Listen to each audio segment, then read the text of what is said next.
बाज लोग ये करते हैं कि घर में कुर्बानी करते ही नहीं है, सारे हिस्से इधर उधर दे दिए उन्होंने, तो ये एक किस्म का तकब्बुर है, समझ रहे हैं?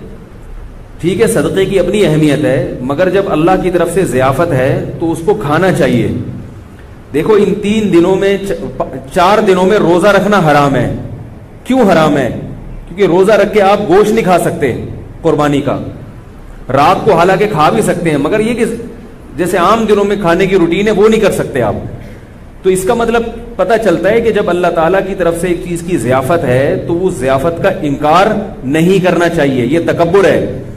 बाज लोग ये कहते हैं हम तो पूरा साल गोश्त खाते हैं, अभी हमने क्या खाना है यार। भाई आप पूरा साल अपने पैसों से खाते होंगे,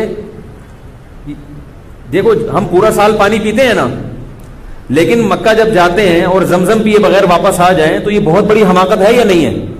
है भाई, वहां जाके पीते भी हैं और भर भर के घरों में भी लेकर आते हैं।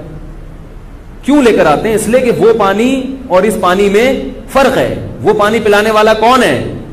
अल्लाह है, ये भी अल्लाह ही पिला रहा है, मगर इसकी निस्बत अल्लाह अपनी तरफ नहीं कर रहा, उसकी निस्बत अल्लाह अपनी तरफ कर रहे हैं कि मेरी तरफ से ऑफर है ये तुम्हें। तो उसमें जो बरकत है वो इस पानी में नहीं हो सकती। बरकत ना भी हो भाई, हम तो अल्लाह की तरफ से ज़ियाफ़त है, तो तभी नबी ने फरमाया काफिर जो है वो जमजम पेट भर के नहीं पीता और मुसलमान जमजम पेट भर के पीता है।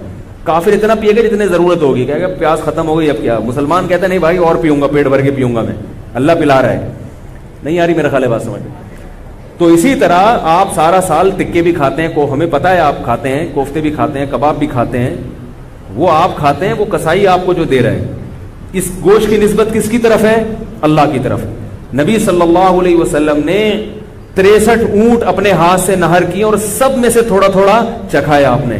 हालांकि आप सल्लल्लाहु अलैहि वसल्लम खाना नहीं खाते थे, बहुत कम खाते थे। तो इसलिए ऐसा ना किया करें, वक़फ़ भी करें तो फिर घर में भी करें।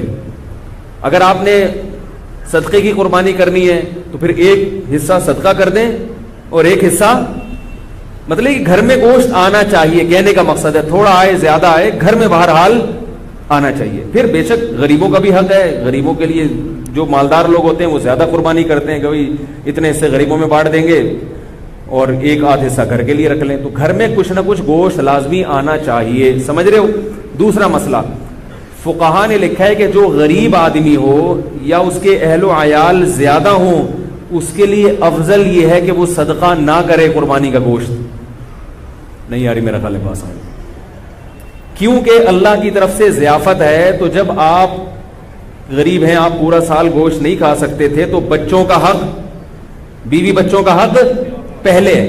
बाज लोग सखावत का दरिया बन जाते हैं, घर में बच्चों को इतना नहीं मिल रहा और वो सारा उन्होंने बांट के, तो भाई वो पहले ये गरीबों के लिए है।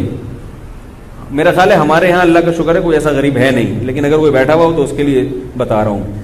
हमारे यहाँ सब खाते हैं, पूरे साल खाते हैं अल्हम्दुलिल्लाह। लेकिन अगर कोई गरीब है जो जिसको पूरे साल गोश्त कम मिलता है, तो वो सदका ना करे, वो 3 हिस्से ना करे, वो सारा अपनी फैमिली को खिला दे, खुद भी खाए और स्टोर करके अपने बच्चों को खिलाए, वो बच्चों को, बीवी को या जो भी अपने करीबी रिश्तेदार हैं उनको खिला दे। तो ये कुर्बानी के गोश्त के 3 हिस्से करना जरूरी नहीं है, समझ रहे? बाकी आम आदमी के लिए हुक्म क्या है कि गोश्त के 3 हिस्से कर दे, एक हिस्से को सदका कर दे, एक रिश्तेदारों में बांट दे और एक हिस्सा खुद खा ले। ये जो रिश्तेदारों वाला हिस्सा है, अच्छा ये 3 हिस्से भी जरूरी नहीं है, अगर पूरा ही खुद भी खा जाएंगे तो कोई गुनाह नहीं है, ठीक है। बेहतर है कि एक हिस्सा, क्योंकि कुरान कह रहा है कुलू मिन्हा व अतइमुल बाइसल फकीर, खुद भी खाओ और फकीरों को भी खिलाओ। तो कुरान के हुक्म को फॉलो करना चाहिए। 1/3 को क्या कर देना चाहिए? गरीबों में बांट देना चाहिए। अब गरीब की डेफिनेशन क्या है, ये एक नया मौजू है। तो बहरहाल जो आपको गरीब लगता है आप उसको दे दें। बाकी रिश्तेदारों का हिस्सा जो है, तो रिश्तेदारों में अगर कुर्बानी हो रही है तो ना दें उनको, ठीक है ना। अगर हो गई नहीं हो रही तो फिर उनको दे दें। तो ये होता है। बाकी 2 हिस्से आप रख लें, एक हिस्सा बांट दें, ऐसा भी ठीक है। दूसरा मसला कुर्बानी का ये है, बहुत अहम मसला है कि जिस जानवर में 7 आदमी शरीक हों या 6 आदमी या 4 आदमी या 3 आदमी, उसके गोश्त को तोल कर तकसीम करना लाजिम है, अंदाजे से तकसीम करना हराम है। बाज लोग कहते हैं हम सब राजी हैं तो क्या जरूरत है? भाई राजी का मसले, गोश्त सूदी अमवाल में से सूदी, देखो 10 रुपए दे के 11 रुपए ले सकते हो किसी से, चाहे वो दिल से भी दे रहा हो, फिर भी नहीं। तो गोश्त की एक बोटी भी कहीं ज्यादा चली गई तो ये सूद हो जाएगा। अब ये फिकी मसला, ये उलमा जानते हैं, आपको मैं समझाना मुश्किल है। एक बोटी भी ज्यादा चली गई तो क्या हो जाएगा? सूद। इसलिए इसको तोल के बराबर बराबर 7 हिस्सों में तकसीम करें। और अगर इस टेंशन से बचना चाहते हैं तो 7 हिस्सों में कलेजी या पाए मिला दें, फिर तोल के तकसीम करना जरूरी नहीं होगा। जैसे 10 रुपए दे के 11 रुपए देना तो हराम है ना, लेकिन 10 रुपए के साथ एक टॉफी रख लें, है भाई, फिर 11 रुपए ले सकते हैं। यानी वो नोट के अलावा कोई जिन्स आ जाए। ये मैं इसलिए इतनी तफसील बता, लोग कहते हैं पता नहीं मुफ्तियों ने क्या दीन को बनाया हुआ है, ये पाए मिला दो, कलेजी मिला दो, इस तकल्लुफ की क्या दो। भाई सूद से बचना जरूरी है। तो अब जब आप उसमें कलेजी मिला देंगे तो कलेजी गोश्त की जिन्स से एक अलग चीज है। तो अगर इधर गोश्त ज्यादा आएगा तो वो कलेजी के मुकाबले में होगा, इधर कलेजी ज्यादा आएगी तो वो गोश्त के मुकाबले। जिन्स तब्दील होने से सूद के मसाइल फिर वो पेश नहीं आते। तो कलेजी मिला दें। तो जब कलेजी तकसीम शुरू में होगी तो कलेजी लोग पहले 7 हिस्सों में डिवाइड कर लेते हैं, ठीक है। तो उसमें से कुछ कलेजी निकाल लें और कलेजी 7 हिस्सों में डिवाइड करके थोड़ा सा उसमें गोश्त मिला दें।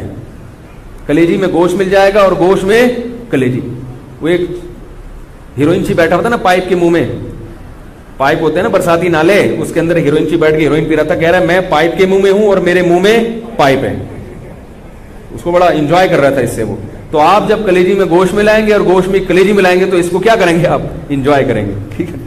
तो शुरू में कलेजी के 7 हिस्से करें और उसमें थोड़ी सी कलेजी निकाल लें, बाकी के 7 हिस्से करके उसमें एक एक 2-2 बोटी मिला दें। तो कलेजी भी तकसीम करना आपके लिए जायज हो जाएगा, वरना कलेजी भी तोल के करनी पड़ेगी। और आखिर में जब गोश्त हो तो उसमें थोड़ी थोड़ी कलेजी मिला दें। ये सूदी मसाइल से बचने के लिए। समझ गए कि नहीं समझ गए? ये हो गया। पाए को फिर जैसे चाहे तकसीम करें। दूसरा मसला है कसाईयों